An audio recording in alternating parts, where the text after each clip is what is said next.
Kerusakan ikan akibat beratnya kebakaran serta alih fungsi menjadi pertambangan dan perkebunan menyebabkan populasi sejumlah satwa langka di Kalimantan Selatan terancam punah.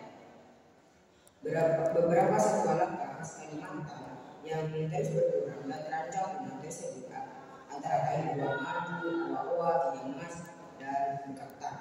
Dalam 5 tahun terakhir terlihat populasi berbagai jenis satwa termasuk satwa langka semakin berkurang bahkan terancam punah. Menurut kata Kepala Balai Konservasi Sumber Daya Alam, menurutnya pihaknya sangat prihatin atas kondisi kerusakan lingkungan, terutama degradasi hutan akibat masih maraknya penambangan dan fungsi kawasan hutan untuk berbagai aktivitas seperti pertambangan dan perkebunan. Kerusakan hutan otomatis membuat habitat satwa rusak sehingga banyak satwa mati. Faktor lain penyebab berkurangnya satwa adalah pembakaran hutan dan masih adanya saksi perburuan satwa langka oleh masyarakat. Perburuan dan perdagangan satwa langka ini menjadi masalah tersendiri yang perlu ditangani. Hasil tangkapan ikan sidap mulai dari Haji Yuli Segeha, peneliti Pusat Penelitian Oseanografi Lembaga Ilmu Pengetahuan Indonesia, mengungkapkan dalam wawancara dosen presentasi hasil penelitian ikan sidap di Widya Geraha LIPI Jakarta Rabu 25 bulan 6 2019. Belakangan sudah mulai turun hasil tangkapannya. Ukuran yang ditangkap juga sudah kecil-kecil.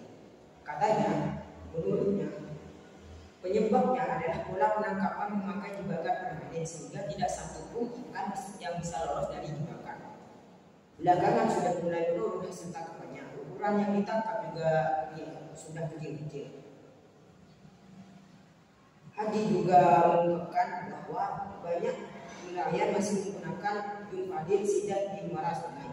Di Danau Poso juga banyak yang menangkap sidap yang akan bertelur, kata Hadi. Hal ini adalah salah satu faktor yang membuat populasi ikan sidap bisa menyusut. Menurut Hadi, sebenarnya ukuran konsumsi ikan sidap adalah 50 cm. Namun ikan sidap dewasa biasanya sulit ditangkap. Hal ini mendorong masyarakat untuk tetap menggunakan jumpadin, sementara tangkapan ikan yang akan bertelur tetap dilakukan sebab telurnya pun bisa dimanfaatkan. Bagian tubuh ikan sidap itu sendiri semuanya bisa dimanfaatkan. Telurnya bisa dibuat kaviar, dan lalu jumpadin bisa untuk sashimi. Dewasanya untuk sushi dan tulangnya juga bisa dibuat keripik di Jepang. Menurut Haji, sebenarnya sudah ada peraturan pemerintah tahun 2009 yang melarang ekspor sidap tersebut, terutama jumpadin. Tapi kenyataannya hal itu masih berlaku. Pada masyarakat, dia menganjurkan untuk menangkap berdasarkan musim serta perbaikan alat penangkapan. Sebenarnya bisa menggunakan sesel itu semacam cukup kalau dengan trap seperti sekarang kan ada yang bisa terus, apalagi trapnya permanen. Ia mengakui memang sulit melakukan pengaturan sebab masyarakat pun mencari penghasilan. Namun, ke depan ia berupaya untuk mengembang artificial reproduction. Tapi untuk ini kita masih perlu paham dulu tentang sidap tropis ini. Jadi masih perlu penelitian. Ikan sidap adalah jenis ikan yang hidup di air tawar dan air laut. Ikan sidap biasa bereproduksi di laut, sementara anakannya akan tumbuh di air tawar. Ikan ini merupakan salah satu komoditi penting sebab bisa diekspor dengan harga 250.000 per kilogram. Biasanya jenis ikan ini diekspor ke Cina dan Jepang. Oke, untuk selanjutnya akan dibacakan oleh Abdul Muiz. Oke, selanjutnya harimau Sumatera. Populasi harimau Sumatera di Bengkulu memperhatikan Bengkulu populasi harimau Sumatera di Bengkulu saat ini terancam punah karena habitatnya banyak dirusak oleh sebagian masyarakat yang tidak bertanggung jawab. Kepala Balai Konservasi Sumber Daya Alam Provinsi Bengkulu Amun Zamoha Kamis mengatakan populasi harimau Sumatera di daerah ini kini hanya sekitar 50 ekor yang tersebar di 6 kabupaten. Keberadaan harimau Sumatera yang terdapat di Kabupaten Seluma, Kaur, Bengkulu Tengah, Bengkulu Utara, Muko, dan Lebong saat ini kami memperkirakan hanya berjumlah 50 ekor saja. Akibat banyaknya perusakan hutan lindung yang menjadi habitat satwa langka tersebut, ujarnya. Hewan dengan nama Latin Panthera tigris Sumatera tersebut kerap kali terlihat di sekitar lahan perkebunan yang berada di sekitar kawasan hutan lindung. Kemunculan sengaja hutan tersebut biasanya berakibat hilangnya ternak warga akibat dimangsa oleh satwa langka tersebut. Harimau Sumatera yang muncul di lahan perkebunan sekitar hutan-hutan lindung juga terkadang menyerang manusia yang sedang berkebun. Kemunculan harimau di sekitar perkebunan tadi seringkali dimanfaatkan untuk memasang jalan atau menembak sang gajah hutan untuk diperjualbelikan.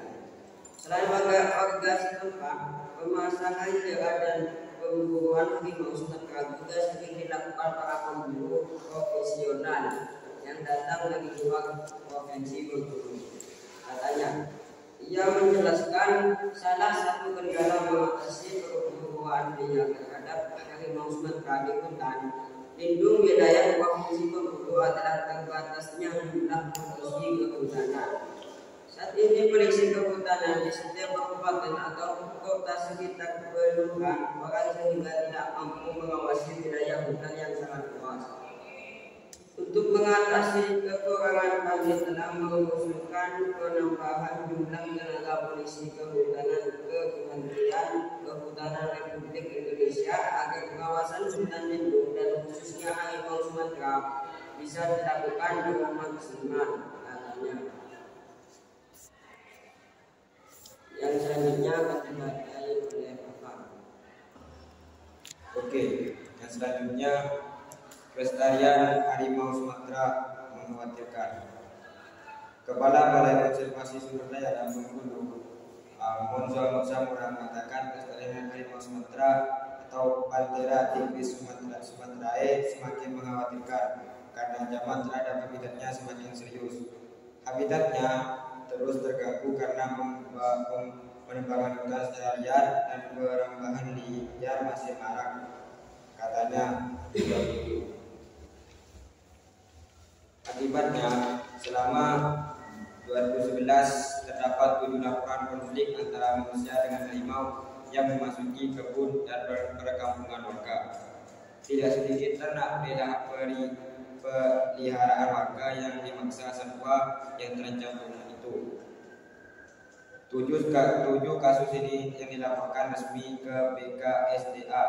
Kami yakin banyak kasus yang tidak sampai. Jumlah ini termasuk tinggi dan membuktikan ancaman terhadap harimau juga semakin serius.